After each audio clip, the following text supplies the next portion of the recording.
Nunca abandones a quien te dio la vida, porque el destino tiene una forma cruel de hacerte sentir exactamente lo mismo que causaste. Mi nombre es María del Carmen y tengo 68 años. Hoy voy a contarles la historia más dolorosa de mi vida, pero también la que me enseñó que la justicia del universo existe aunque tarde en llegar. Esta es la historia de cómo mi único hijo, el niño al que entregué cada día de mi existencia, me abandonó en un hospital como si fuera basura, y cómo la vida le devolvió esa traición de la manera más inesperada. Si alguna vez te has sentido olvidado por alguien a quien amaste con todo tu corazón, esta historia te va a tocar el alma, porque todos merecemos saber que nunca estamos tan solos como creemos, y que cada acción que hacemos en esta vida tiene su eco, su consecuencia, su retorno inevitable. Déjenme llevarlos al principio, a cuando todo era distinto, a cuando mi vida tenía sentido y propósito. Corría el año 1985 cuando quedé viuda. Tenía apenas 28 años y un bebé de 3 meses en brazos. Mi esposo Roberto murió en un accidente de construcción, una viga mal asegurada, un descuido que le costó la vida y a mí me dejó sola con un niño que alimentar y un futuro que parecía imposible de construir. Recuerdo esa noche como si fuera ayer, el policía tocando a mi puerta a las 11 de la noche, el frío que sentí en todo el cuerpo aunque era verano, los gritos que salieron de mi garganta sin que pudiera controlarlos. Mi Adrián dormía en su cuna ajena a todo, tan pequeño, tan frágil, tan dependiente de mí. Esa noche, mientras lo sostenía contra mi pecho y mis lágrimas caían sobre su cabecita, le hice una promesa que jamás rompería. Él nunca iba a pasar necesidades, él iba a tener todo lo que yo no tuve, él iba a ser alguien en la vida. Y así empezó mi batalla, mi guerra silenciosa contra el mundo. No tenía estudios más allá de la secundaria. No tenía familia que me apoyara porque mis padres habían muerto años atrás en un accidente de tránsito, y los padres de Roberto nunca me aceptaron, decían que yo no era suficiente para su hijo. Estaba completamente sola, pero tenía algo que nadie podía quitarme, tenía manos hábiles y determinación de acero. Mi madre me había enseñado a coser cuando era niña, era lo único que sabía hacer bien, así que conseguí una máquina de coser vieja en un mercado de pulgas, pagándola en 10 cuotas que apenas podía costear, y empecé a trabajar desde casa. Al principio cosía dobladillos para una tienda del barrio, me pagaban una miseria, a veces trabajaba 16 horas al día y apenas ganaba lo suficiente para comprar leche y pañales. Adrián crecía y yo cosía mientras él dormía, cosía mientras él jugaba a mis pies, cosía cuando se enfermaba y tenía que cuidarlo con una mano mientras con la otra seguía trabajando porque no podía darme el lujo de parar. Recuerdo las noches en que él lloraba de fiebre y yo le ponía paños húmedos mientras mis dedos seguían moviéndose sobre la tela, porque si paraba de coser no comíamos al día siguiente.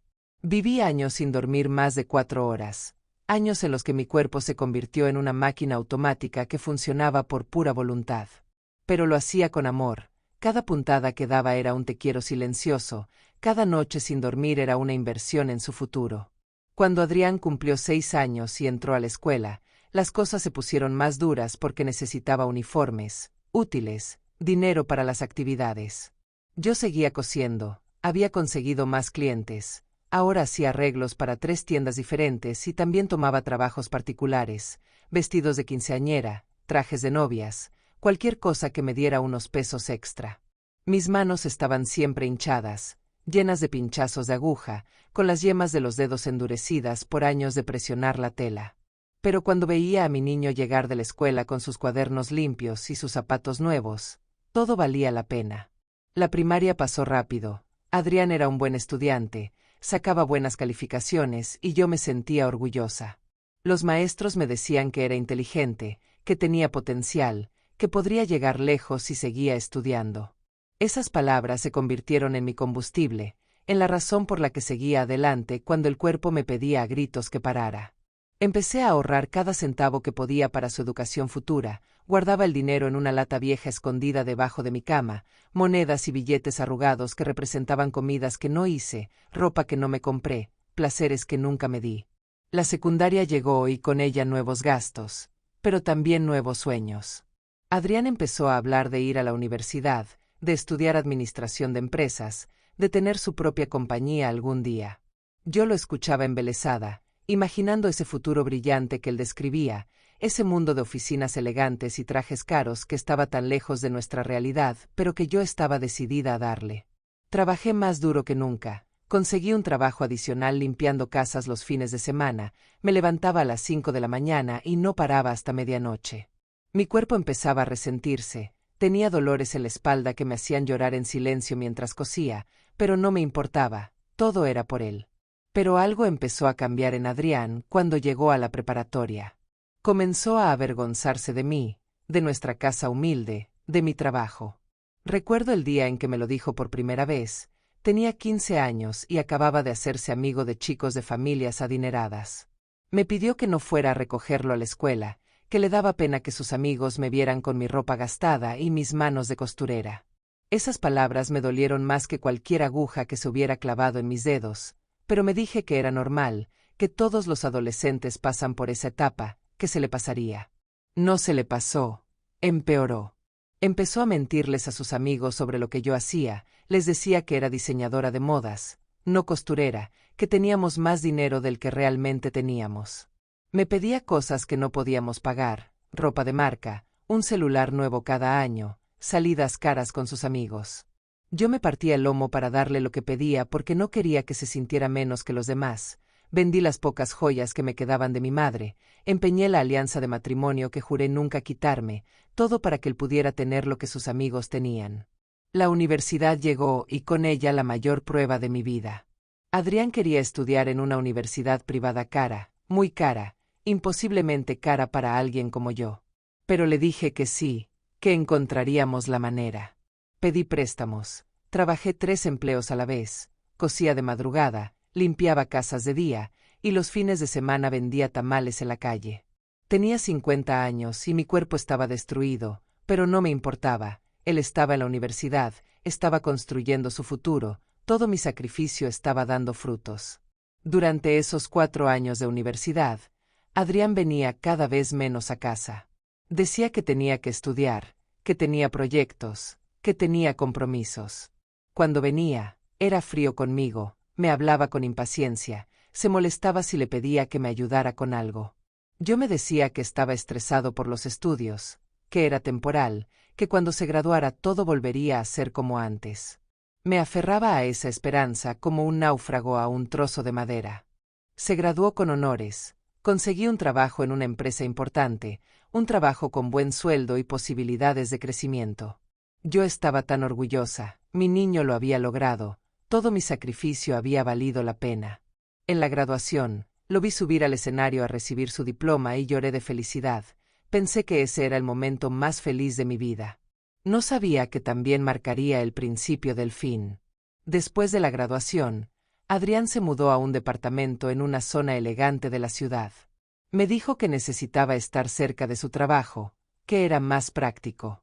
Yo lo entendí, pero me dolió quedarme sola en nuestra casita, la misma casa donde lo crié, donde pasamos tantos años juntos. De repente la casa se sintió demasiado grande y demasiado vacía, el silencio se volvió ensordecedor. Empecé a hablar sola, a prepararle café en las mañanas olvidando que ya no estaba ahí, a poner 2 platos en la mesa antes de recordar que comía sola. Las visitas se volvieron esporádicas, una vez al mes, luego cada 2 meses, luego solo en ocasiones especiales. Cuando venía, siempre tenía prisa, siempre tenía que irse pronto, siempre estaba mirando su teléfono. Yo cocinaba sus platillos favoritos, los que le encantaban cuando era niño, pero él apenas los probaba, decía que estaba cuidando su dieta, que esa comida era muy grasosa. Cada rechazo era una puñalada silenciosa que yo tragaba con una sonrisa. Conoció a una mujer, Valeria, una chica de buena familia, con estudios en el extranjero, con un trabajo importante. Cuando me la presentó, vi cómo ella me miraba, esa mirada que conocía tan bien, la mirada que dice que no soy suficiente, que no estoy a su altura. Intenté caerle bien, preparé una comida especial, me puse mi mejor ropa, que seguía siendo humilde pero era lo mejor que tenía. La cena fue incómoda, ella apenas me dirigía la palabra, Adrián se disculpaba por nuestra casa, por la decoración vieja, por todo.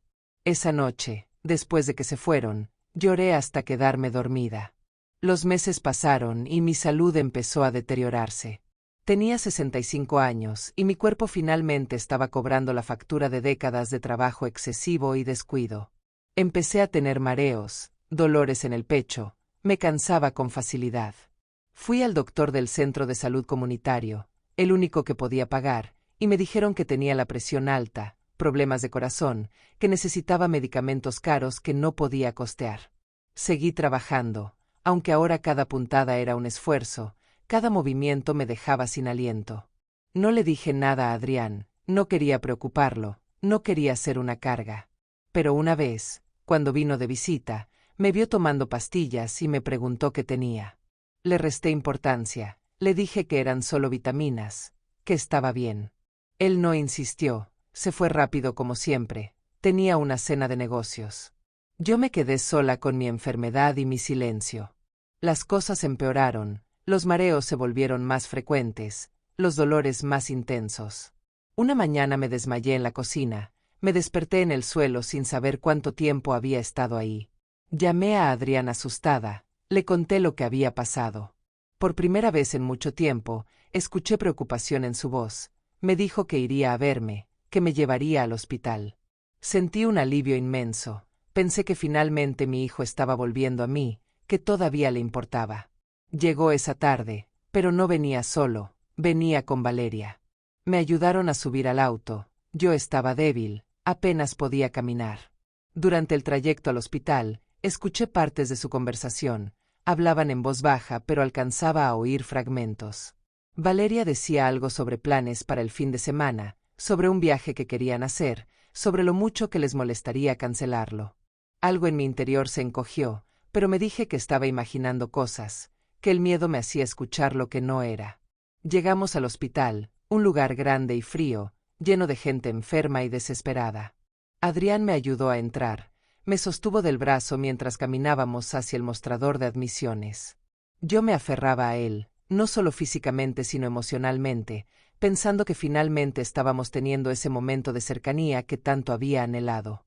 Llegamos al mostrador y la enfermera nos pidió datos, información, documentos. Y entonces pasó. Adrián me soltó el brazo, dio un paso atrás, y con una voz fría que no reconocí como la de mi hijo, dijo las palabras que destrozarían mi mundo. Dijo que ya no podía cuidarme, que tenía su vida, su trabajo, sus planes. Dijo que no era su responsabilidad, que él había hecho suficiente, que yo debía entender que tenía que seguir adelante. La enfermera lo miró sorprendida, otros pacientes voltearon a vernos, y yo me quedé paralizada, incapaz de procesar lo que estaba escuchando. Traté de hablar, de decir algo, pero las palabras no salían. Mi garganta estaba cerrada por un nudo de dolor tan grande que me ahogaba. Adrián seguía hablando, diciendo cosas sobre programas de asistencia social, sobre hogares de ancianos, sobre cómo el hospital podía ayudarme a encontrar recursos. Extendió su mano con mis documentos y los dejó sobre el mostrador, como quien deja un paquete que ya no quiere cargar. Valeria estaba a su lado, sin decir nada pero con una expresión de aprobación, como si aquello fuera lo correcto, lo lógico, lo necesario. Intenté alcanzar la mano de Adrián, llamarlo, pedirle que se quedara, pero él ya estaba retrocediendo, alejándose, dejándome ahí parada frente a ese mostrador rodeada de miradas de lástima y juicio. La enfermera me tomó del brazo con delicadeza y me preguntó mi nombre, pero yo no podía responder. Mis ojos estaban fijos en la figura de mi hijo alejándose, caminando hacia la salida, sin voltear atrás ni una sola vez.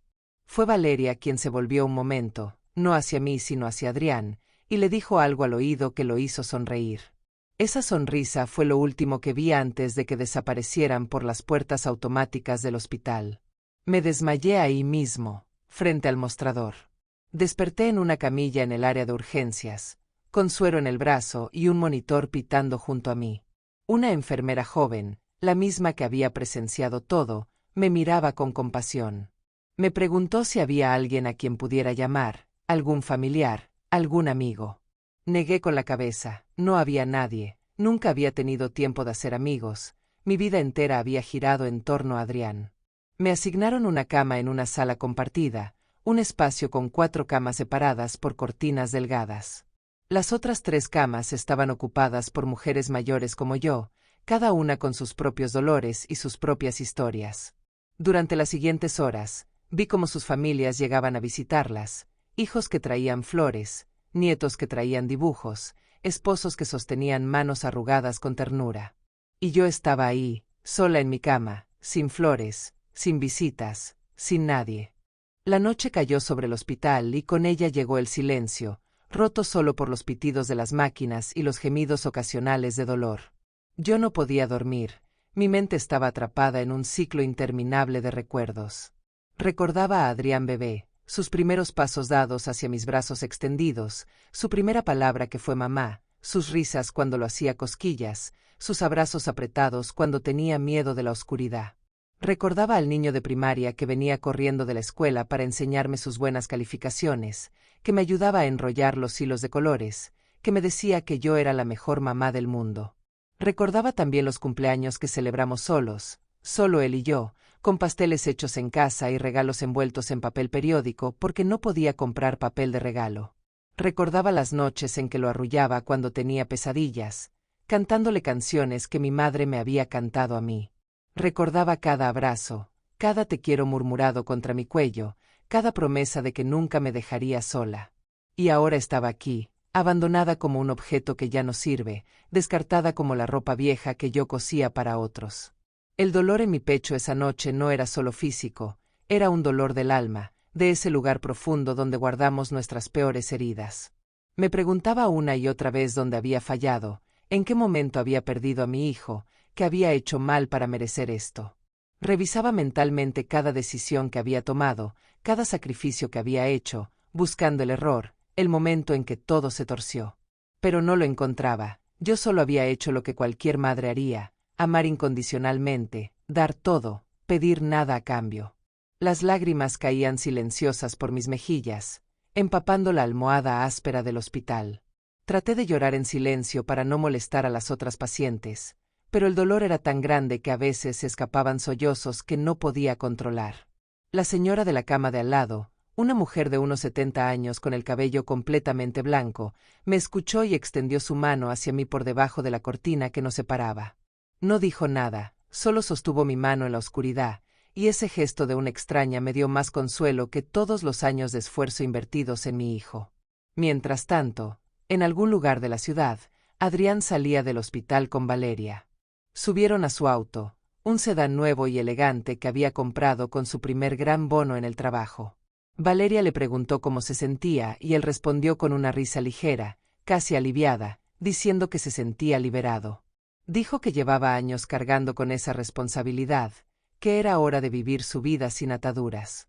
Valeria asintió, le dio la razón, le dijo que había hecho lo correcto, que no podía sacrificar su futuro por cuidar a alguien que había vivido ya su vida.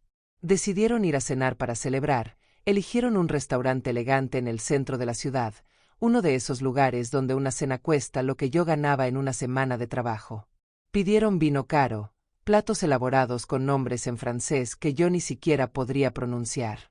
Mientras comían, Adrián contaba anécdotas del trabajo, reía, bromeaba, se veía relajado de una manera que no se había visto en meses. Valeria lo miraba con admiración, con ese brillo en los ojos que tienen las personas cuando creen que han encontrado a alguien especial. Entre bocado y bocado, entre copa y copa de vino, Adrián hizo comentarios sobre mí.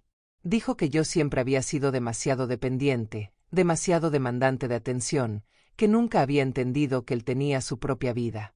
Valeria estuvo de acuerdo. Añadió que los padres de generaciones pasadas no entienden que el mundo ha cambiado, que ya no es obligación de los hijos cuidar de los padres hasta el final. Adrián brindó por eso, por la libertad, por el futuro, por finalmente poder vivir sin cargas. No sabía, mientras brindaba y reía en ese restaurante iluminado con velas, que el destino estaba a punto de darle una lección que nunca olvidaría. No sabía que en menos de 2 horas, su vida perfecta y planificada se rompería en 1000 pedazos como un espejo estrellado. No sabía que el universo tiene una forma peculiar de mantener el equilibrio, de devolver lo que das, de enseñar lo que necesitas aprender aunque la lección sea dolorosa. Terminaron de cenar cerca de las 11 de la noche, pagaron una cuenta que habría pagado mis medicamentos por 3 meses, y salieron del restaurante entre risas. El valet trajo el auto de Adrián, él le dio una propina generosa y subieron. El camino de regreso pasaba por una avenida grande, bien iluminada pero con mucho tráfico a esa hora. Adrián iba manejando, quizás un poco rápido, quizás un poco confiado, quizás distraído por la conversación con Valeria o por el vino que había tomado. Lo que pasó después fue cuestión de segundos. Un auto en sentido contrario perdió el control, invadió su carril, no hubo tiempo de reaccionar. El sonido del impacto resonó en toda la avenida, metal retorciéndose, vidrios rompiéndose, alarma sonando. El auto de Adrián giró violentamente, chocó contra un poste de luz y se detuvo en medio de una nube de humo que salía del motor. Valeria estaba consciente, lastimada pero consciente, gritando pidiendo ayuda. Adrián estaba inmóvil en el asiento del conductor, con la cabeza recargada en el volante, sangre corriendo por su frente. Los testigos llamaron a emergencias. En minutos llegaron las ambulancias con sus luces rojas y azules iluminando la escena del accidente. Los paramédicos trabajaron rápido, sacaron a ambos del auto destrozado, los pusieron en camillas, los subieron a las ambulancias. Y aquí es donde el destino muestra su sentido del humor cruel, porque la ambulancia que llevaba a Adrián se dirigió al hospital más cercano, que casualmente era el mismo hospital donde me había abandonado apenas horas antes. Llegó inconsciente, con trauma craneal, costillas rotas, hemorragia interna. Lo llevaron directo a la sala de emergencias donde los médicos lucharon por estabilizarlo mientras yo dormía inquieta a pocos pisos de distancia, sin saber que mi hijo estaba ahí, luchando por su vida. Valeria había dado mi número como contacto de emergencia. Era el único que sabía de memoria. A las 3 de la madrugada, mi teléfono celular viejo sonó con estridencia, sobresaltándome. Contesté con manos temblorosas. Una voz profesional del otro lado me informó que mi hijo había tenido un accidente, que estaba grave, que necesitaban que fuera al hospital. Le dije que ya estaba en el hospital, que era paciente ahí mismo. Hubo una pausa confusa, luego la voz me dio instrucciones para ir al área de cuidados intensivos. Me levanté de la cama con dificultad, mis piernas apenas me sostenían, el suero todavía conectado a mi brazo. La enfermera de turno, la misma joven que había presenciado mi abandono, me vio levantarme y se acercó preocupada. Le expliqué lo que pasaba, ella me miró con una mezcla de compasión y algo más, tal vez justicia poética, tal vez incredulidad ante los giros de la vida.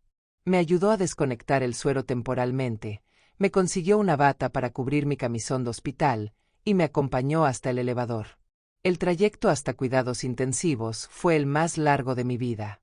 Cada paso era un esfuerzo, no solo físico sino emocional. Me debatía entre el miedo a perder a mi hijo y el dolor de lo que me había hecho.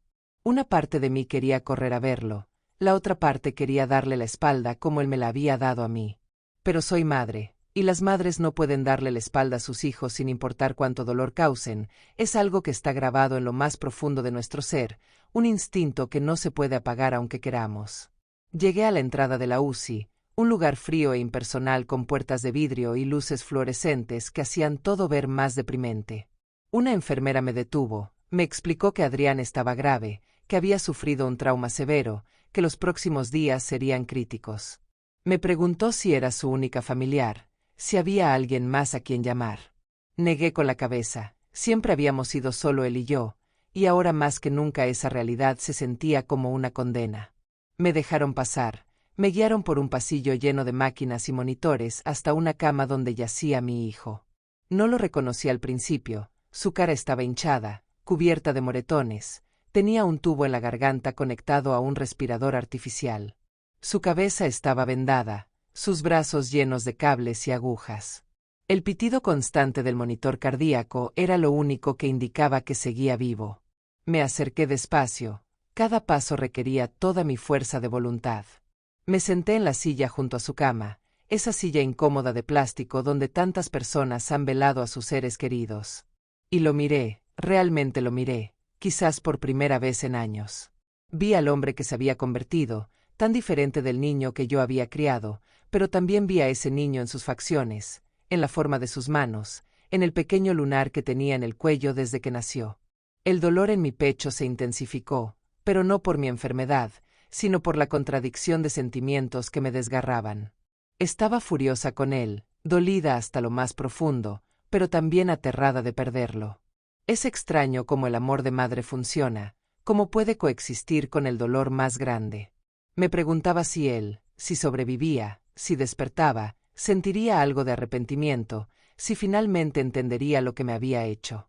Las horas pasaron lentamente en esa UCI, El tiempo se mueve diferente cuando estás velando a alguien entre la vida y la muerte. Los médicos entraban y salían, revisaban monitores, ajustaban medicamentos, me daban actualizaciones con términos médicos que apenas entendía. Lo único que comprendía claramente era que mi hijo estaba luchando, su cuerpo estaba peleando por seguir adelante. Me quedé ahí toda la noche, sin moverme de esa silla, ignorando mi propio dolor y cansancio. Tomé su mano, esa mano que había sostenido cuando dio sus primeros pasos, que había curado cuando se lastimaba jugando, que me había soltado cuando creció. La sostuve como si pudiera transmitirle mi fuerza, mi voluntad de que siguiera vivo. Y le hablé, en voz baja para no molestar a los otros pacientes de la UCI, le hablé de todo y de nada. Le conté historias de cuando era pequeño, de las veces que nos reíamos juntos, de los sacrificios que nunca vio porque yo los hacía mientras él dormía. Le conté sobre las noches que pasé en vela cosiendo para que él pudiera tener zapatos nuevos, sobre las comidas que me salté para que él pudiera comer bien, sobre los sueños que abandoné para que él pudiera perseguir los suyos. No lo hacía con reproche, sino con la necesidad de que supiera, de que entendiera la magnitud del amor que lo había criado. También le hablé de mi dolor, de la humillación que sentí cuando me abandonó frente a toda esa gente en el hospital, de las horas que pasé llorando en esa cama sola preguntándome qué había hecho mal.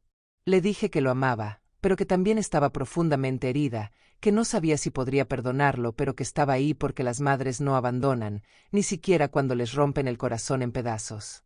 Amaneció sobre la ciudad y con el nuevo día llegaron cambios.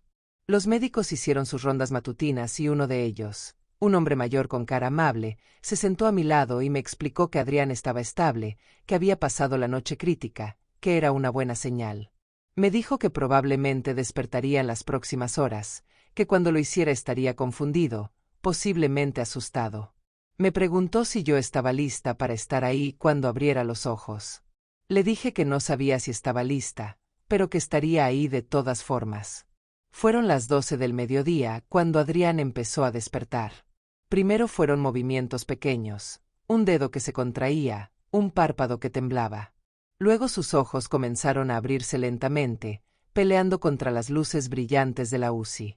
Lo vi parpadear, confundido, desorientado, sus ojos moviéndose sin enfocar nada en particular. Los médicos y enfermeras se acercaron rápidamente, revisándolo, haciéndole preguntas básicas para evaluar su estado de conciencia. Le preguntaban su nombre, qué día era, si sabía dónde estaba. Él trataba de responder, pero el tubo en su garganta se lo impedía, sus ojos mostraban pánico y confusión. El médico decidió retirar el tubo respiratorio ya que Adrián estaba respirando por sí mismo. Fue un proceso incómodo que lo hizo toser violentamente, su cara se contorsionó de dolor porque cada tos le recordaba que tenía costillas rotas. Cuando finalmente pudo respirar libremente, sus ojos recorrieron la habitación buscando algo familiar, y entonces me vio. Me vio sentada ahí, en esa silla junto a su cama, con mi bata de hospital y mi cara marcada por el desvelo y el llanto. La expresión en su rostro cambió, vi cómo la confusión daba paso al reconocimiento y luego a algo que me tomó por sorpresa, miedo, pero no miedo al dolor físico o a su situación, sino miedo de verme a mí, miedo de enfrentar lo que había hecho. Sus labios temblaron. Intentó hablar, pero su voz salió como un susurro ronco y quebrado. Dijo mamá, solo eso, mamá, y en esa palabra había tanto peso, tanta culpa, tanto arrepentimiento que llenó todo el espacio entre nosotros. Yo no dije nada al principio, solo seguí sosteniendo su mano. Los médicos nos dieron privacidad, corrieron las cortinas alrededor de su cama y nos dejaron solos en ese pequeño espacio que se convirtió en nuestro mundo por un momento. El silencio entre nosotros era denso, cargado de todo lo no dicho, de todo el dolor acumulado. Adrián intentó hablar de nuevo, sus palabras salían con dificultad, entrecortadas por el dolor y la emoción. Me preguntó qué hacía yo ahí, por qué estaba en el hospital, y hubo un momento de terrible ironía cuando recordó que él me había traído aquí. Vi cómo su memoria regresaba, cómo los eventos de la noche anterior se reconstruían en su mente como un rompecabezas macabro. Su cara se descompuso cuando recordó lo que había hecho, cómo me había abandonado en ese mismo edificio apenas horas antes. Las lágrimas comenzaron a rodar por sus mejillas, mezclándose con la sangre seca que todavía tenía en la cara. Intentó disculparse, las palabras salían atropelladas de su boca, perdón tras perdón, diciendo que no sabía qué le había pasado, que había sido un monstruo, que no merecía que yo estuviera ahí. Yo lo dejé hablar, lo dejé vaciar todo ese arrepentimiento que finalmente había encontrado lugar en su corazón. Cuando terminó, cuando se quedó sin palabras y solo le quedaban sollozos, entonces hablé yo. Le dije que la vida tiene una forma de enseñarnos lo que necesitamos aprender, que a veces esas lecciones son duras, brutales incluso, pero necesarias. Le conté cómo me sentí cuando me abandonó, cómo cada segundo de humillación en ese mostrador fue como un cuchillo en mi corazón, cómo pasé la noche en esa cama del hospital recordando cada sacrificio que hice por él y preguntándome dónde había fallado como madre. Mi voz se quebró varias veces mientras hablaba, pero continué porque necesitaba que supiera, que realmente comprendiera el daño que había causado. Le dije que cuando recibí la llamada sobre su accidente, una parte de mí quiso no venir, quiso dejar que él experimentara lo que es estar solo y asustado. Pero no pude, porque yo no soy como él, porque las madres tenemos esa maldición y bendición de amar incondicionalmente incluso cuando nos destrozan. Le expliqué que estar ahí no significaba que todo estaba perdonado, que el perdón es un proceso largo y doloroso, pero que nunca lo abandonaría de la forma en que él me abandonó a mí. Adrián lloraba sin control, su cuerpo temblaba con cada sollozo y eso le causaba más dolor físico, pero el dolor emocional era claramente mayor. Me pidió otra oportunidad, me suplicó que le dejara demostrarse que podía ser mejor, que había entendido. Yo no le prometí nada, solo le dije que el tiempo lo diría, que las palabras son fáciles pero las acciones son las que realmente cuentan. Los días siguientes en el hospital fueron una prueba para ambos. Yo seguía siendo paciente, pero pasaba la mayor parte del tiempo en la UCI con Adrián. Las enfermeras, especialmente aquella que había presenciado mi abandono, me miraban con una mezcla de admiración y lástima. Una de ellas me dijo una tarde que yo era más fuerte que muchas personas que habían pasado por esas puertas, que el amor de madre es algo que ella veía todos los días pero que nunca dejaba de sorprenderla. Adrián mejoraba físicamente día a día, pero emocionalmente estaba destruido. Cada vez que me miraba, veía la culpa en sus ojos. Cada vez que yo tosía o me veía cansada, el pánico lo invadía pensando que algo me pasaría y sería su culpa. Los médicos le explicaron la gravedad de su situación, le dijeron que había tenido suerte de sobrevivir, que otro impacto así y probablemente no lo contaría. Esas palabras lo marcaron, la fragilidad de la vida se volvió real para él de una manera que nunca había sido antes. Valeria vino a visitarlo una vez, solo una vez. Llegó con flores y una cara de preocupación que no parecía del todo genuina. Cuando me vio ahí, sentada junto a Adrián, su expresión cambió a algo parecido al disgusto. Le habló a Adrián en voz baja, le preguntó cuándo saldría del hospital, cuándo volverían a su vida normal. Adrián la miró de una manera que nunca la había mirado antes, con los ojos finalmente abiertos a quién era ella realmente.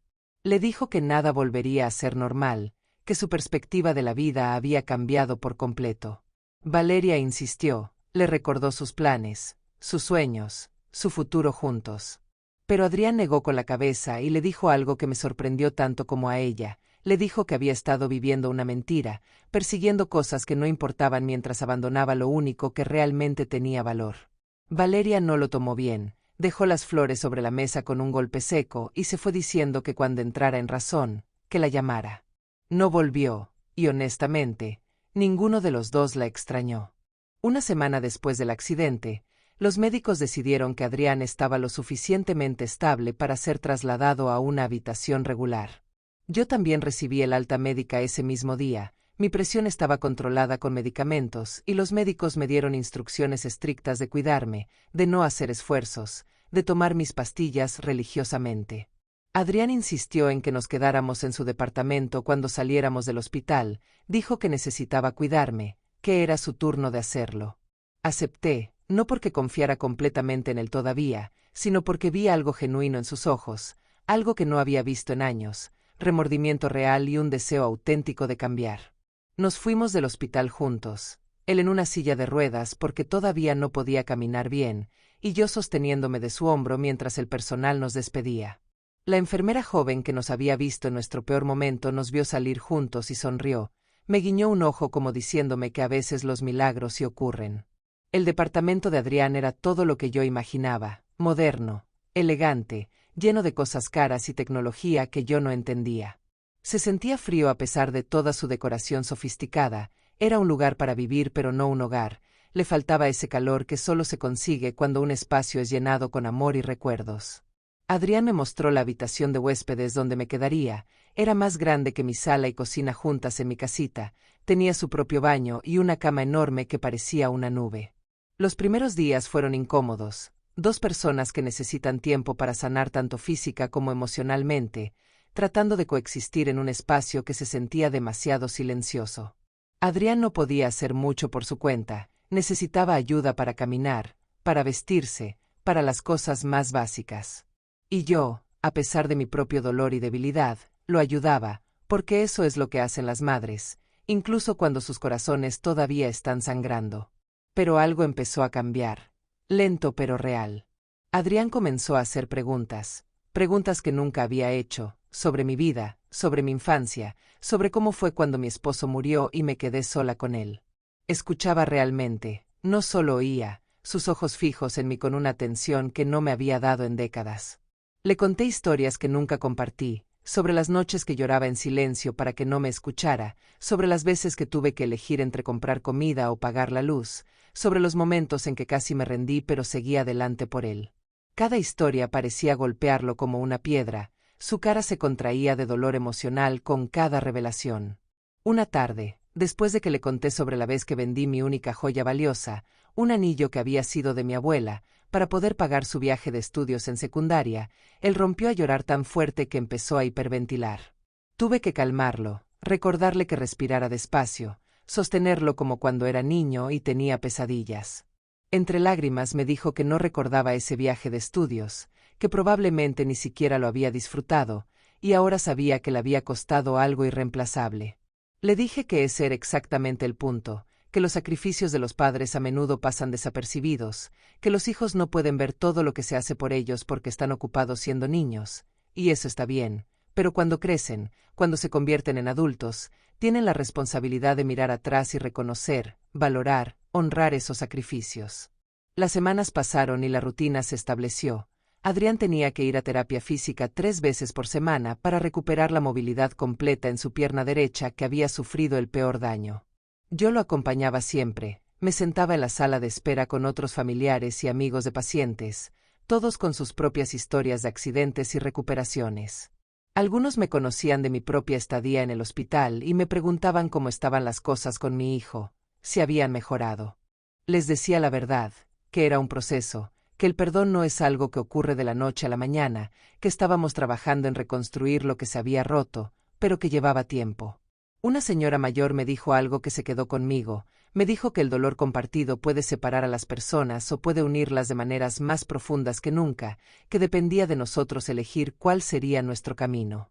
Una noche, 2 meses después del accidente, Adrián me pidió que nos sentáramos a hablar. Había algo diferente en su tono, más serio, más determinado. Nos sentamos en la sala, él todavía cojeaba un poco, pero ya podía moverse con bastante independencia. Me miró a los ojos y me dijo que había estado pensando mucho, que había tomado decisiones sobre su vida y quería compartirlas conmigo. Me dijo que había hablado con su jefe y había pedido un cambio en su posición, algo con menos horas, menos viajes, menos presión. Su jefe, sorprendido por la solicitud, porque Adrián siempre había sido tan ambicioso, le preguntó por qué. Adrián le dijo la verdad, que había tenido una llamada de atención brutal, que había entendido que el éxito profesional no significa nada si pierdes lo que realmente importa en el proceso. Su jefe, un hombre mayor que había perdido contacto con sus propios hijos por dedicarse tanto al trabajo, le aprobó el cambio y le dijo que ojalá él hubiera aprendido esa lección cuando todavía tenía tiempo de arreglar sus relaciones. También me dijo que había vendido su auto, el que se había destruido en el accidente, y con ese dinero había hecho 2 cosas. Primero, pagó todos mis tratamientos médicos, todas las consultas, todos los medicamentos que necesitaba para los próximos 2 años. Segundo, había comprado la casa donde me crié, mi casita humilde que tanto le había avergonzado, la había comprado de vuelta porque él sabía que yo la amaba, que ahí estaban todos mis recuerdos, que ese era mi hogar real. Yo no supe qué decir, las lágrimas cayeron sin que pudiera controlarlas. Me dijo que no era suficiente, que nunca sería suficiente para compensar todo lo que yo había hecho por él, pero que era un comienzo. Me dijo que quería pasar el resto de su vida demostrándome que había cambiado, no con palabras sino con acciones, día tras día, decisión tras decisión. Le pregunté si estaba seguro, si no se iba a arrepentir de estos cambios en su vida, si no iba a terminar resintiendo sacrificar su carrera brillante por cuidar a su madre enferma. Me miró con una intensidad que no había visto nunca y me dijo que lo único de lo que se arrepentía era de haber tardado tanto en entender, de haber necesitado casi morir para abrir los ojos, de haber causado tanto dolor antes de aprender la lección. Los meses siguientes fueron de sanación, tanto física como emocional para ambos. Nos mudamos de vuelta a mi casita. Adrián insistió en hacer algunas renovaciones, no para cambiarla sino para hacerla más cómoda para mí, rampas para que no me cansara con las escaleras, barandales en el baño para que no me resbalara, cosas prácticas que mostraban que estaba pensando en mi bienestar. Trabajó en esas renovaciones con sus propias manos.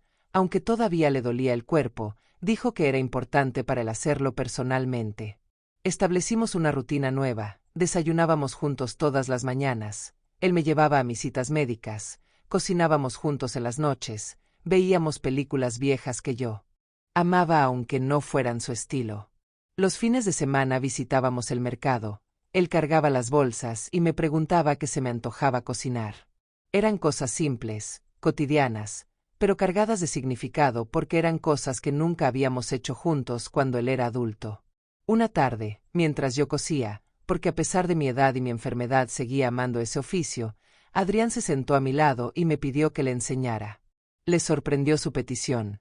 Le pregunté por qué querría aprender algo que siempre había menospreciado. Me dijo que había menospreciado muchas cosas por ignorancia, por arrogancia, por estupidez, pero que ahora entendía que mi trabajo de costurera no era algo de lo que avergonzarse sino algo de lo que estar orgulloso, porque con esas manos y esa habilidad me había criado, le había dado todo lo que tenía. Empecé a enseñarle lo básico, cómo enhebrar una aguja, cómo hacer puntadas rectas, cosas que para mí eran segunda naturaleza, pero para él eran completamente nuevas. Se pinchó los dedos muchas veces, se frustró cuando las puntadas no le salían derechas, pero persistió. Verlo ahí, concentrado en algo tan simple pero con tanta determinación, me recordó al niño que había sido, al niño que aprendía con entusiasmo todo lo que le enseñaba. Pasaron 6 meses desde el accidente, luego 1 año. Mi salud mejoró considerablemente con el tratamiento adecuado y la medicación que ahora podía pagar gracias a Adrián. Los médicos dijeron que el estrés había sido un factor importante en mi deterioro, y que ahora que tenía una vida más tranquila y apoyo emocional, mi cuerpo respondía mejor al tratamiento. Adrián también se recuperó casi por completo, solo le quedaba una ligera cojera cuando estaba muy cansado, una marca permanente de aquella noche que cambió nuestras vidas. Un domingo por la mañana, mientras desayunábamos en la cocina con el sol entrando por la ventana, Adrián me dijo que había estado escribiendo. Me mostró un diario que había empezado después del accidente, páginas y páginas de reflexiones, de arrepentimientos, de lecciones aprendidas. Me leyó algunos fragmentos, sus palabras eran honestas y crudas, no trataba de justificarse ni de pintarse mejor de lo que había sido. Escribió sobre su vergüenza de sus orígenes, sobre cómo había rechazado su propia historia para encajar en un mundo que realmente no le importaba. Escribió sobre la noche del accidente, sobre cómo los segundos antes del impacto, cuando vio las luces del otro auto acercándose y supo que no había escape, su último pensamiento fue para mí, fue de arrepentimiento por lo que me había hecho. Escribió sobre despertar en el hospital y verme ahí, sobre cómo no podía entender por qué estaba ahí después de lo que le hice, sobre cómo ese acto de amor incondicional le rompió algo dentro pero también lo reconstruyó. Me preguntó si podía compartir su historia, si podía contar nuestra historia, porque creía que había otras personas por ahí que estaban cometiendo los mismos errores que él, que estaban tan cegados por la ambición y la vergüenza que no veían lo que realmente tenían hasta que lo perdían. Le dije que sí, que si nuestra historia podía ayudar aunque sea a una persona a no cometer los mismos errores, entonces todo el dolor habría valido la pena. Adrián decidió hacer un video, contando toda nuestra historia sin filtros, sin tratar de verse bien. Lo subió a internet y no esperaba nada, solo quería que estuviera ahí, que fuera un testimonio de su transformación. Pero la gente respondió, cientos de comentarios empezaron a llegar, personas contando sus propias historias de hijos que habían abandonado a sus padres, de padres que habían sido olvidados, de familias rotas por el egoísmo y la ambición. Pero también llegaron historias de reconciliación, de personas que vieron el video y decidieron llamar a sus madres, visitar a sus padres, pedir perdón por años de descuido. Una mujer escribió que llevaba 5 años sin hablar con su madre por una pelea tonta, que vio nuestro video y se dio cuenta de que la vida es demasiado corta para el rencor, que llamó a su madre y ambas lloraron y se disculparon. Un hombre contó que había planeado poner a su padre en un asilo contra su voluntad porque le resultaba inconveniente cuidarlo, pero que después de ver nuestro video cambió de opinión y ahora su padre vive con él. Esos mensajes nos mostraron que nuestro dolor no había sido en vano, que de algo tan terrible como lo que vivimos había surgido algo bueno, algo que estaba tocando vidas y cambiando perspectivas. Adrián leía cada mensaje y a veces lloraba, otras veces sonreía, pero siempre me los mostraba, compartiendo conmigo ese impacto que nuestra historia estaba teniendo. Una tarde, casi 1 año y medio después del accidente, estábamos sentados en el porche de la casa viendo el atardecer. Hacía fresco y Adrián me había traído una cobija para que no tuviera frío. Nos quedamos en silencio un rato, disfrutando la paz del momento. Entonces me tomó la mano, esa mano que la había soltado en aquel hospital, y me dijo: mamá, gracias por no abandonarme cuando más lo merecía. Le apreté la mano y le dije que las madres no funcionamos así, que nuestro amor no es condicional aunque a veces desearíamos que lo fuera porque dolería menos, que yo siempre estaría ahí para él no porque mereciera mi presencia, sino porque él es mi hijo y eso es algo que nada puede cambiar. Le dije también que estaba orgullosa de él, no por sus logros profesionales o su dinero, sino por el hombre en el que se había convertido después del accidente, por la humildad que había encontrado, por la empatía que había desarrollado. Me preguntó si lo había perdonado completamente, si algún día podríamos dejar atrás ese dolor. Le respondí con honestidad, le dije que el perdón es un proceso, que algunos días me despertaba y todavía sentía el dolor de aquel abandono como si fuera ayer, pero que otros días podía mirar todo lo que habíamos construido desde entonces y sentir esperanza.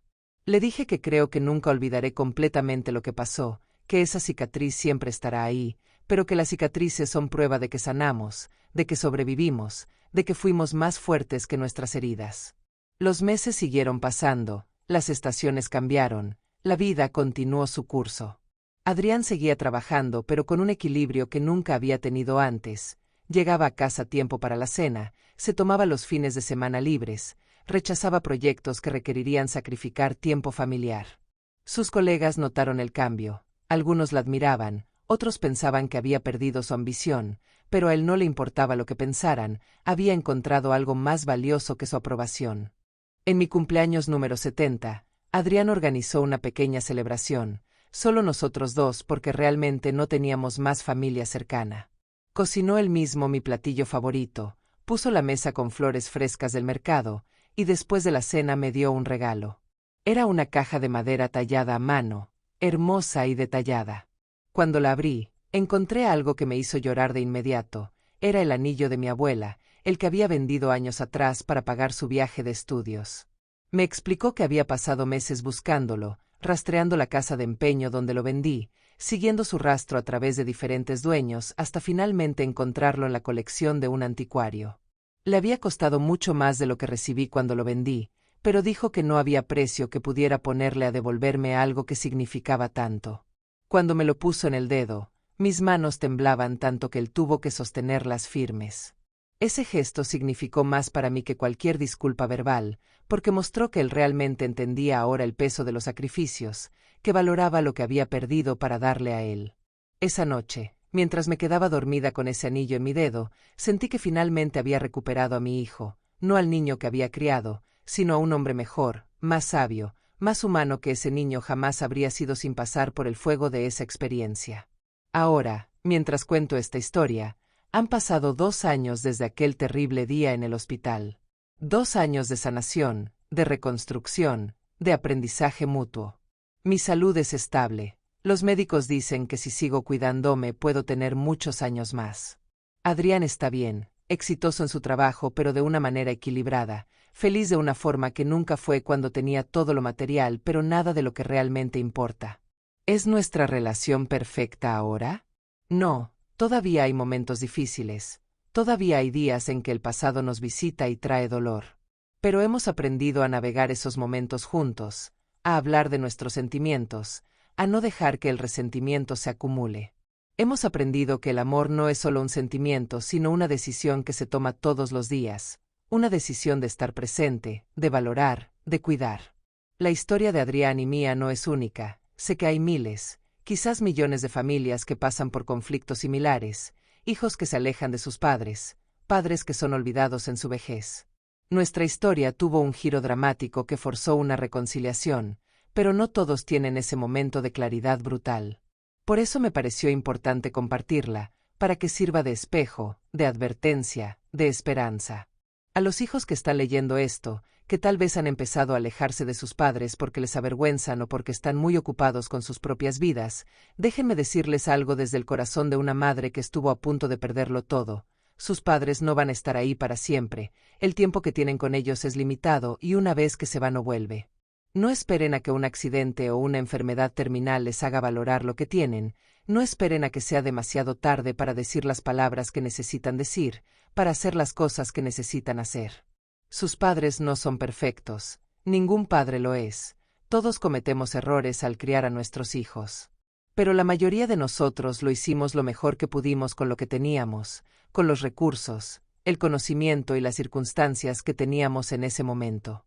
Si tuvieron un techo sobre sus cabezas, comida en sus platos, ropa en sus cuerpos, alguien lo proveyó, alguien trabajó para dárselo. Si pudieron ir a la escuela, si tuvieron oportunidades, alguien las hizo posibles.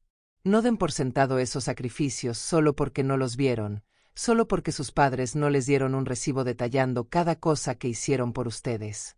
Y a los padres, déjenme decirles algo también. No podemos obligar a nuestros hijos a amarnos como queremos ser amados, no podemos forzar el agradecimiento o la cercanía. Lo único que podemos hacer es amar incondicionalmente, establecer límites saludables cuando sea necesario, pero nunca cerrar completamente la puerta. Porque los hijos maduran, cambian, crecen, y a veces ese crecimiento los trae de vuelta a nosotros, a veces aprenden por las buenas y a veces por las malas. Pero si nosotros hemos cerrado la puerta completamente, si hemos dejado que el rencor nos endurezca el corazón, entonces no habrá oportunidad para la reconciliación cuando finalmente llegue. Mi historia con Adrián me enseñó que la vida tiene una forma peculiar de equilibrar las cosas, no siempre de la manera que esperamos, pero siempre de manera significativa. Adrián tuvo que llegar al borde de la muerte para entender el valor de la vida, tuvo que sentirse completamente vulnerable y asustado para entender lo que yo sentí cuando me abandonó. No deseo esa experiencia a nadie, pero reconozco que fue el catalizador que necesitábamos. Hay algo que la gente dice mucho pero que no siempre entiende realmente. Lo que das al mundo, el mundo te lo devuelve. Si das amor, recibirás amor. Si das egoísmo, recibirás soledad. Si das abandono, un día te sentirás abandonado. El universo no es vengativo, pero sí es justo, no inmediatamente, a veces tarda años, pero eventualmente las cuentas se balancean. Adrián dio egoísmo y vergüenza y recibió un accidente que casi le quita la vida y definitivamente le quitó su orgullo. Pero también dio algo más después, dio humildad, dio arrepentimiento genuino, dio esfuerzo real por cambiar, y eso también recibió su recompensa, una segunda oportunidad, una relación reconstruida, una paz que nunca había conocido antes.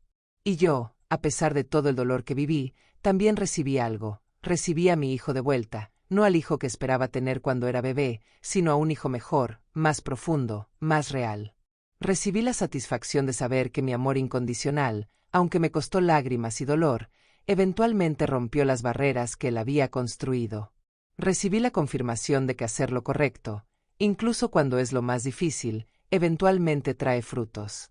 Si alguien está pasando por algo similar, si hay alguien ahí afuera sentado en un hospital abandonado por sus hijos, o alguien que ha abandonado a sus padres y está empezando a sentir el peso de esa decisión, déjenme decirles que no es demasiado tarde, que siempre hay oportunidad para cambiar el rumbo de la historia. Sí, algunos puentes quemados son difíciles de reconstruir, sí, algunas heridas dejan cicatrices permanentes, pero la alternativa es vivir con el peso del arrepentimiento para siempre, y créanme cuando les digo que ese peso es más pesado que el esfuerzo de reconstruir. El primer paso es siempre el más difícil, ya sea levantar el teléfono para llamar al padre que no has visitado en meses, o abrir la puerta cuando el hijo que te hirió finalmente toca, pero después de ese primer paso, cada uno que sigue se vuelve un poco más fácil. No va a ser perfecto, habrá conversaciones incómodas, habrá lágrimas, habrá momentos en que querrás rendirte, pero si ambas partes están realmente comprometidas con sanar, entonces es posible, lo sé porque lo viví. Hay días en que Adrián y yo nos sentamos y hablamos sobre aquellos momentos oscuros, no para reabrir heridas, sino para entenderlas mejor, para aprender de ellas. Él me ha contado cómo se sentía cuando empezó a avergonzarse de mí. Dice que era una mezcla de presión social y miedo a no encajar, que sus amigos y su novia alimentaban esa vergüenza diciéndole que merecía mejor, que no debía atarse a su pasado. No lo dice como justificación, sino como explicación, y hay una diferencia importante entre ambas. Yo le he contado sobre las noches que pasé llorando después de sus visitas frías y apresuradas, sobre cómo me sentía cada vez más invisible en su vida, como si estuviera desapareciendo de su mundo poco a poco. Le he dicho cómo cada pequeño rechazo se acumulaba, cómo construían una pared entre nosotros que eventualmente se volvió tan alta que ya no podíamos vernos el uno al otro. Estas conversaciones son dolorosas pero necesarias, porque la honestidad es el cemento que mantiene unida una relación reconstruida. También hemos establecido nuevas tradiciones, cosas que son solo nuestras, que nos ayudan a crear nuevos recuerdos que eventualmente superarán en número a los malos. Cada domingo por la mañana vamos al mercado juntos. Yo elijo las verduras y él las carga, luego desayunamos en un pequeño café que está en la esquina. Es simple, es ordinario, pero es nuestro ritual y lo protegemos como si fuera sagrado porque en cierta forma lo es. Una vez al mes visitamos el cementerio donde está enterrado Roberto, el padre de Adrián que murió cuando él era tan pequeño que no guarda recuerdos de él. Yo le cuento historias sobre su papá, sobre el hombre que era, sobre cómo le hubiera encantado conocer al hombre en que Adrián se ha convertido.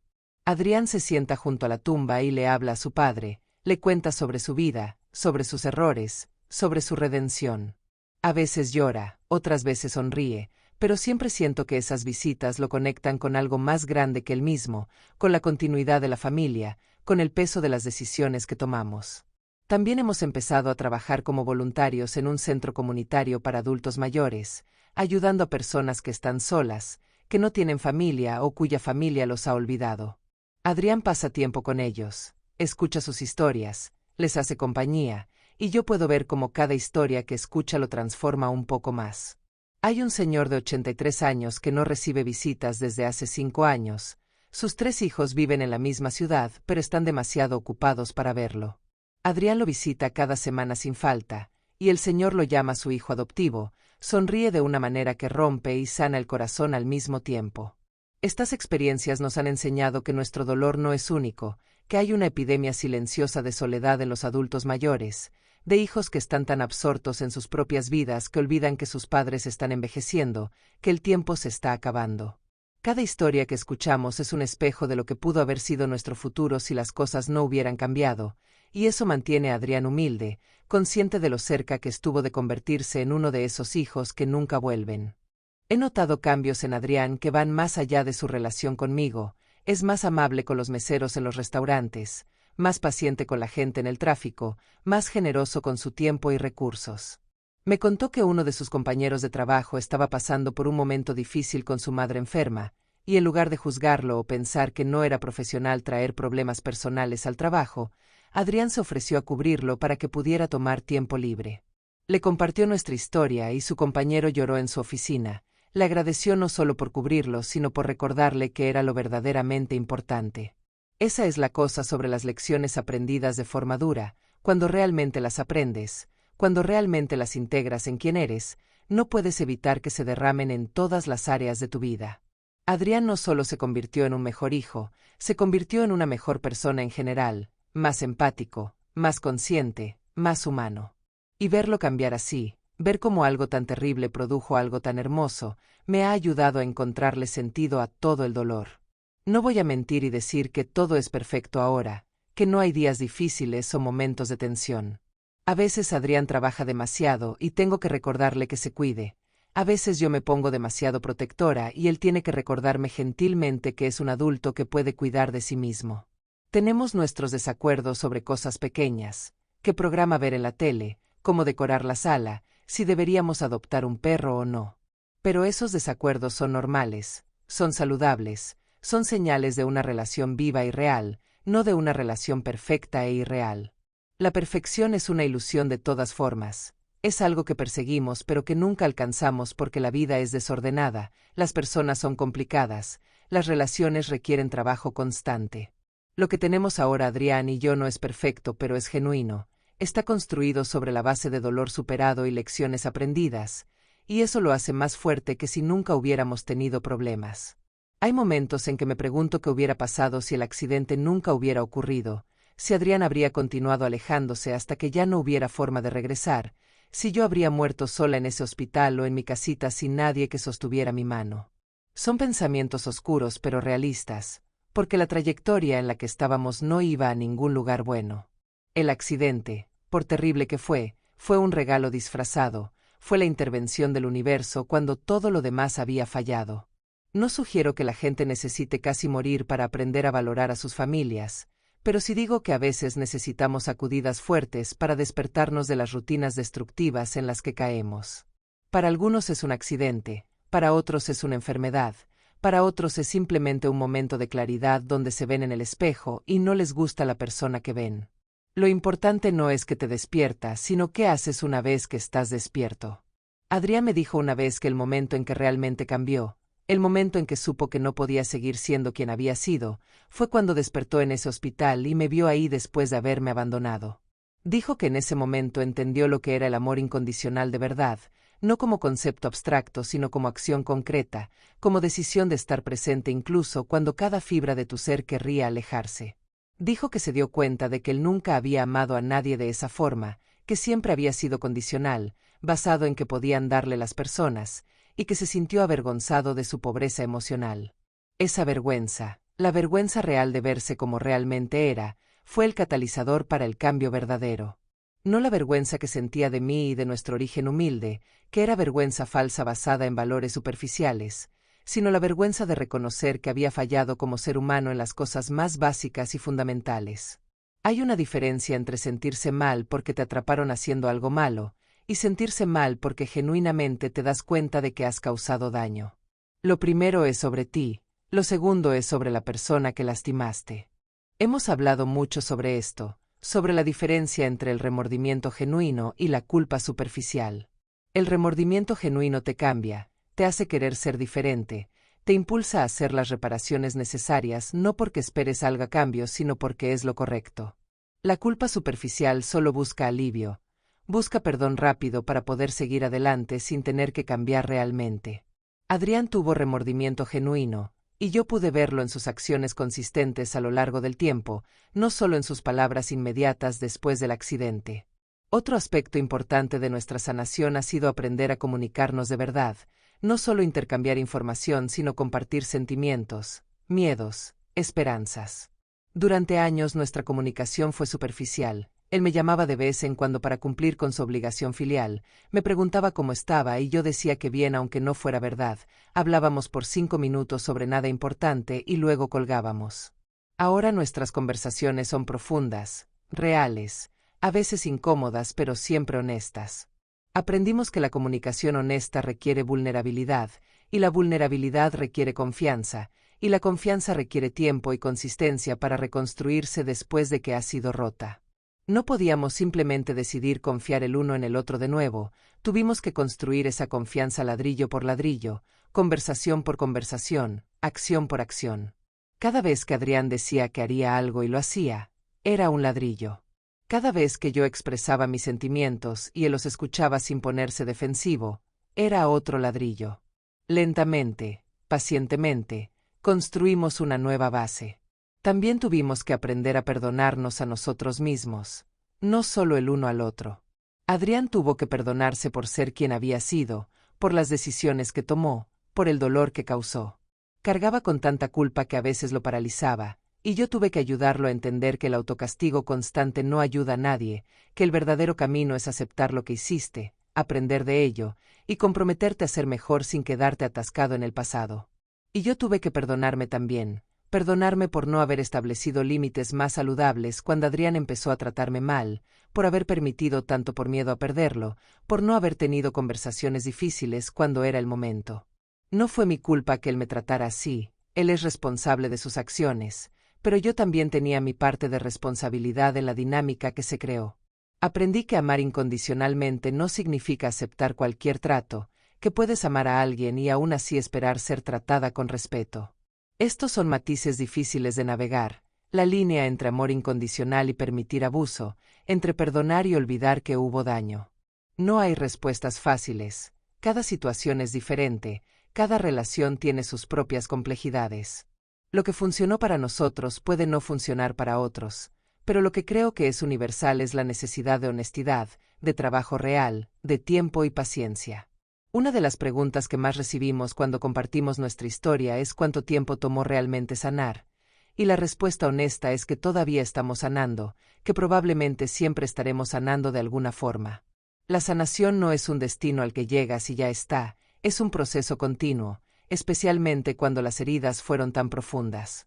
Pero hay una diferencia entre estar en proceso de sanación activo y estar atascado en el dolor, y nosotros definitivamente estamos en el primero. Los primeros 6 meses fueron los más difíciles, cada día era una batalla, cada conversación podía desencadenar recuerdos dolorosos, cada paso hacia adelante parecía ser seguido por 2 pasos atrás.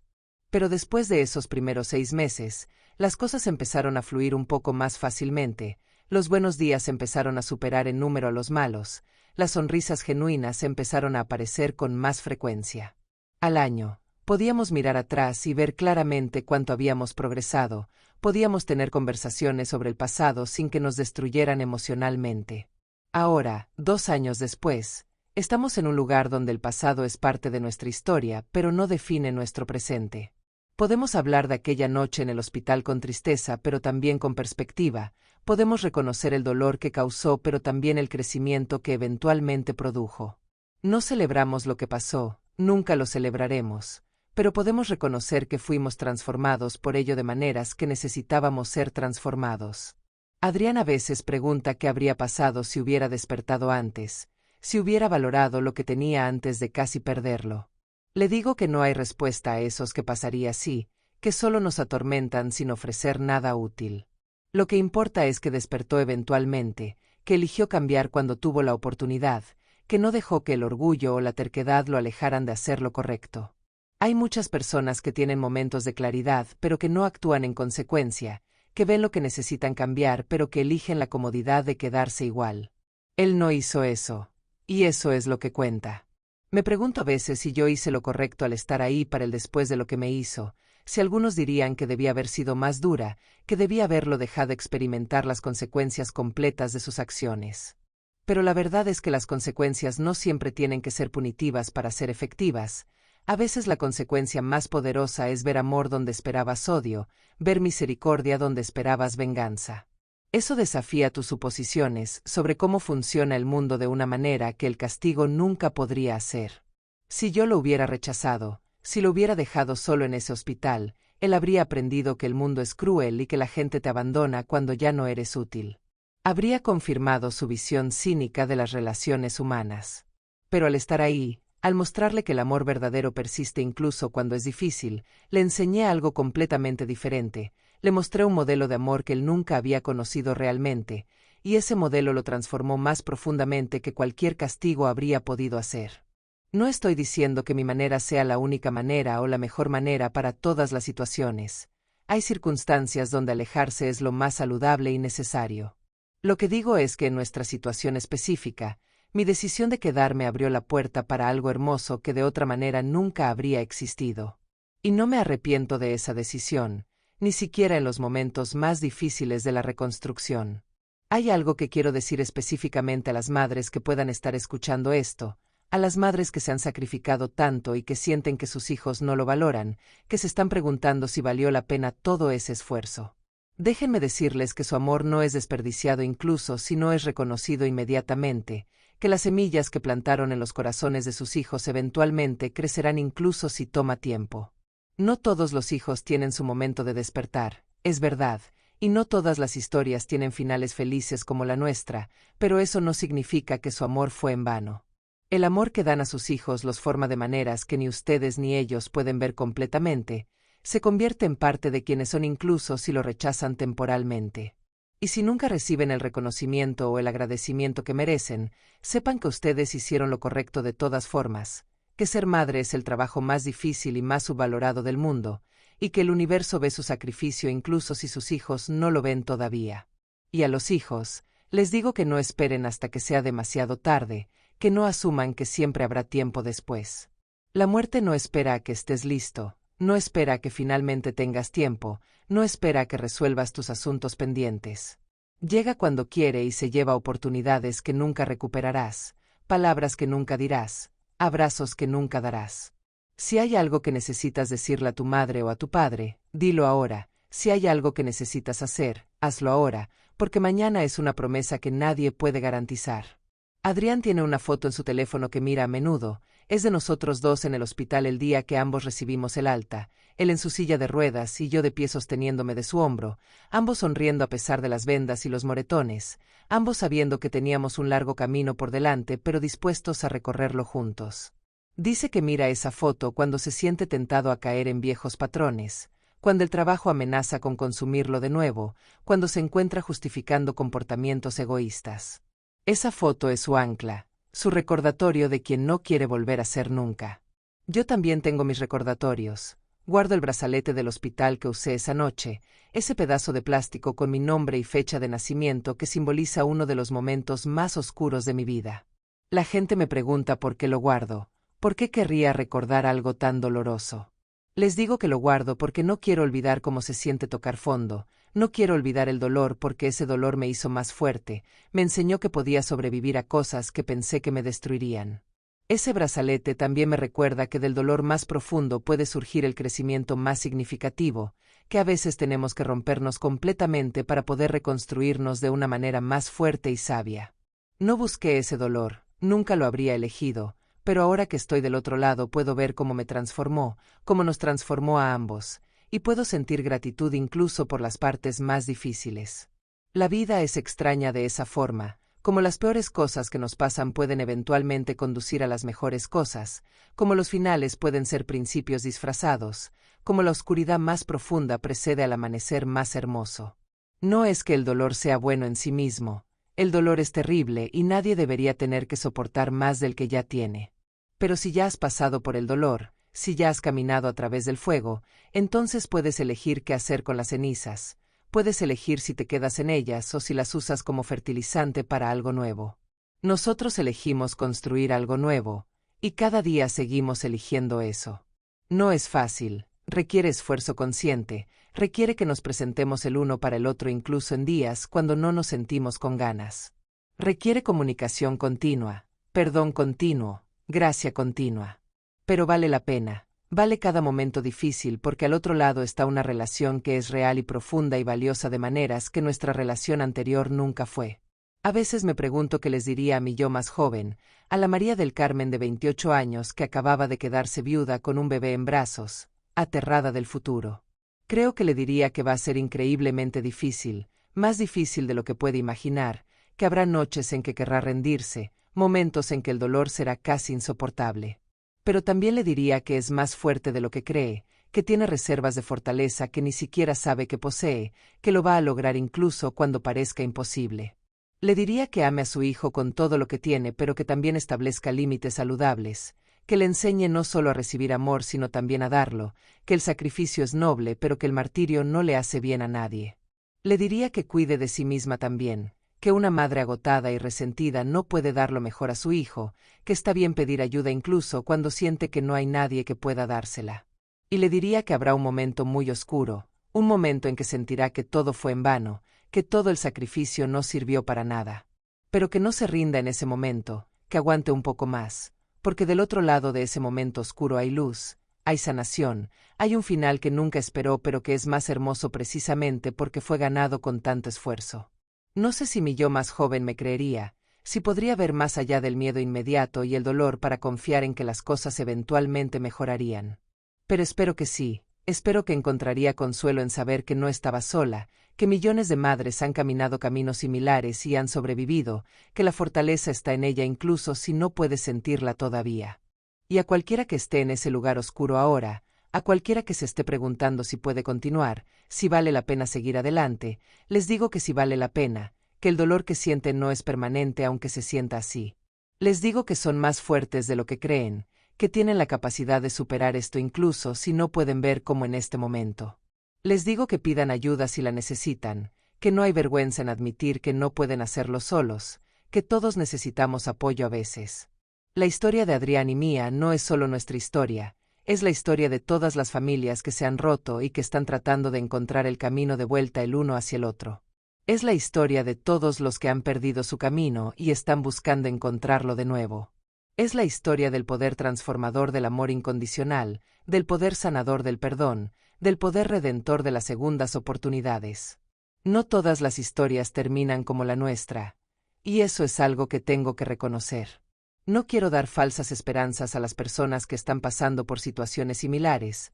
No quiero que piensen que si solo aman lo suficiente, si solo perdonan lo suficiente, todo se arreglará mágicamente. A veces las personas no cambian, a veces el daño es demasiado grande para repararlo, a veces la mejor opción es cerrar ese capítulo y seguir adelante. Pero también quiero que sepan que el cambio es posible, que la redención existe, que las relaciones rotas pueden ser reparadas y ambas partes están dispuestas a hacer el trabajo. No será el mismo que antes, la inocencia perdida no se recupera, pero puede ser algo diferente, algo más profundo y más real precisamente porque fue forjado en el fuego de la adversidad. Lo que hizo la diferencia en nuestro caso fue que Adrián realmente cambió. No solo dijo las palabras correctas, sino que respaldó esas palabras con acciones consistentes durante meses y años. Y yo estuve dispuesta a darle esa oportunidad, a abrir mi corazón de nuevo a pesar del miedo a ser herida otra vez. Ambas cosas tenían que estar presentes para que funcionara, el cambio genuino de su parte y la disposición a perdonar de mi parte. Si estás en una situación donde la otra persona no está mostrando cambio genuino, donde las disculpas son solo palabras sin acciones que las respalden, entonces protegerte a ti mismo no es egoísmo, es supervivencia. Puedes amar a alguien desde la distancia, puedes desearles lo mejor sin permitirles que te lastimen una y otra vez. El amor incondicional no significa convertirse en un tapete emocional. Mientras me siento aquí hoy, 2 años después de aquella noche terrible en el hospital, puedo decir con honestidad que estoy en paz. No es una paz que vino fácilmente, fue ganada a través de lágrimas y conversaciones difíciles, a través de perdón otorgado y recibido, a través de trabajo constante y compromiso inquebrantable. Pero está aquí, esta sensación de que las cosas están como deben estar, de que hemos encontrado nuestro camino de vuelta el uno hacia el otro. Adrián está afuera en el jardín mientras grabo esto, está plantando rosas porque sabe que son mis flores favoritas. Trabaja en la tierra con una concentración que me recuerda a cuando era niño construyendo castillos en la arena. Lo miro y veo al hombre que se ha convertido, tan diferente del hombre que me abandonó en ese hospital, tan parecido al niño que crié pero mejor, más sabio, más completo. Mi salud es buena, estable, los médicos dicen que si sigo así podré ver muchas cosas más. Tal vez algún día nietos si Adrián decide tener familia, tal vez no, pero de cualquier manera sé que los años que me quedan los viviré rodeada de amor, y eso es más de lo que mucha gente puede decir. No tengo riquezas materiales, nunca las tuve ni las tendré, pero tengo algo más valioso, tengo una relación restaurada con mi hijo, tengo paz en mi corazón, tengo la satisfacción de saber que mi amor incondicional eventualmente rompió las barreras. Si hay una lección que quiero que se lleven de nuestra historia es esta. La vida siempre devuelve lo que das, tal vez no inmediatamente, tal vez no de la manera que esperas, pero eventualmente el universo equilibra las cuentas. Si das amor y sacrificio, eventualmente recibirás reconocimiento y gratitud, incluso si toma años. Si das egoísmo y abandono, eventualmente sentirás la soledad y el arrepentimiento de esas elecciones. Pero también hay otra lección igual de importante. Nunca es demasiado tarde para cambiar el rumbo, nunca es demasiado tarde para pedir perdón o para otorgarlo, nunca es demasiado tarde para elegir el amor sobre el orgullo. Mientras haya vida, mientras haya voluntad, hay esperanza para la sanación y la restauración. La vida es frágil y preciosa, las relaciones son complejas y requieren trabajo, el amor es tanto una elección como un sentimiento. Estas son verdades que Adrián y yo aprendimos del modo más difícil, a través del dolor y la pérdida casi total. Pero las aprendimos, y ahora vivimos de acuerdo a ellas, y eso ha hecho toda la diferencia. A todos los que han escuchado nuestra historia, gracias por permitirnos compartirla, gracias por abrir sus corazones a nuestro dolor y nuestra sanación. Si nuestra experiencia puede ayudar aunque sea a una familia a reconciliarse, a una madre a sentirse menos sola, a un hijo a reconsiderar sus prioridades, entonces todo habrá valido la pena, cada lágrima, cada momento de dolor, cada paso difícil del camino. Recuerden, las madres no abandonan, ni siquiera cuando les rompen el corazón, porque el amor de madre es la fuerza más poderosa en el universo, sobrevive al dolor, al rechazo, a la traición. Y los hijos que aprenden a valorar ese amor antes de que sea demasiado tarde son los verdaderamente bendecidos. No esperen a casi perder a sus padres para darse cuenta de lo que tienen, no esperen a que un accidente o una enfermedad les obligue a abrir los ojos. Mírenlos ahora, mientras están aquí, mientras todavía hay tiempo. La vida es demasiado corta para el orgullo, demasiado impredecible para los rencores, demasiado valiosa para desperdiciarla en cosas que no importan. Al final del día, cuando todo lo demás se desvanece, lo único que realmente queda es el amor, las conexiones humanas que construimos, las vidas que tocamos, las personas que cuidamos. Eso es lo que cuenta, eso es lo que perdura, eso es lo que le da significado a nuestro tiempo aquí. Adrián y yo hemos sido transformados por nuestra experiencia, cicatrizados pero sanados, rotos pero reconstruidos más fuertes. No cambiaría quienes somos ahora, aunque desearía que no hubiera requerido tanto dolor llegar aquí. Pero así funciona la vida a veces. Las lecciones más valiosas vienen envueltas en el dolor más profundo, y todo lo que podemos hacer es aprender de ellas y convertirnos en mejores personas por haberlas vivido. Miro hacia el futuro ahora con esperanza en lugar de miedo, con gratitud en lugar de amargura, con paz en lugar de ansiedad. No sé cuántos años me quedan en esta tierra, nadie lo sabe, pero sé que los años que tenga los viviré rodeada del amor de mi hijo, y después de todo lo que pasamos para llegar aquí, eso es más de lo que me atreví a soñar durante aquellos días oscuros en el hospital. Cada mañana cuando me despierto y escucho a Adrián moviéndose en la cocina preparando el desayuno, cada vez que me toma del brazo para ayudarme a cruzar la calle, cada vez que me mira y me dice te amo mamá con verdadero significado detrás de las palabras, siento que todo valió la pena, cada sacrificio, cada lágrima, cada momento de dolor. Porque al final, recuperé lo único que realmente importaba, recuperé a mi hijo, no al hijo perfecto que imaginé cuando era bebé, sino a un hijo real, imperfecto, humano, pero genuinamente arrepentido y comprometido con ser mejor. Y eso, al final del día, es todo lo que una madre puede pedir, no perfección sin esfuerzo genuino, no una ausencia de errores, sino una disposición a reconocerlos y corregirlos, no un amor que nunca falla, sino un amor que persiste incluso después de haber fallado. Eso es lo que tenemos ahora, y lo atesoro más de lo que las palabras pueden expresar. La justicia del universo es lenta pero es real, el amor incondicional es difícil pero es poderoso, el perdón es doloroso pero es liberador, y las segundas oportunidades son raras pero son posibles. Estas son las verdades que nuestra historia demuestra, y estas son las verdades que espero que todos ustedes lleven con ustedes mientras navegan sus propias relaciones, sus propios conflictos, sus propios caminos hacia la sanación. Que nunca olviden el valor de un padre, el sacrificio de una madre, la fragilidad del tiempo, y la importancia de decir las palabras importantes mientras todavía hay tiempo de decirlas. Que aprendan de nuestros errores sin tener que cometerlos ustedes mismos, que valoren lo que tienen antes de perderlo, que perdonen antes de que el peso del rencor los destruya. Y sobre todo, que recuerden que mientras haya vida, hay esperanza, mientras haya voluntad, hay un camino, y mientras haya amor, hay una razón para seguir intentando. No se rindan con sus familias, no cierren puertas que tal vez necesiten abrir algún día, no dejen que el orgullo les robe las relaciones que podrían definir sus vidas de las maneras más profundas y significativas. Esta ha sido mi historia, la historia de María del Carmen y su hijo Adrián, una historia de abandono y redención, de dolor y sanación, de pérdida casi total y recuperación milagrosa. Gracias por escucharla, gracias por abrir sus corazones a ella, y que cada uno de ustedes encuentre en ella algo que les sirva en su propio viaje. Si esta historia tocó tu corazón, si te hizo reflexionar sobre tus propias relaciones familiares, Compártela con alguien que necesite escucharla, porque nunca sabemos quién está pasando por su momento más oscuro y necesita un recordatorio de que la sanación es posible.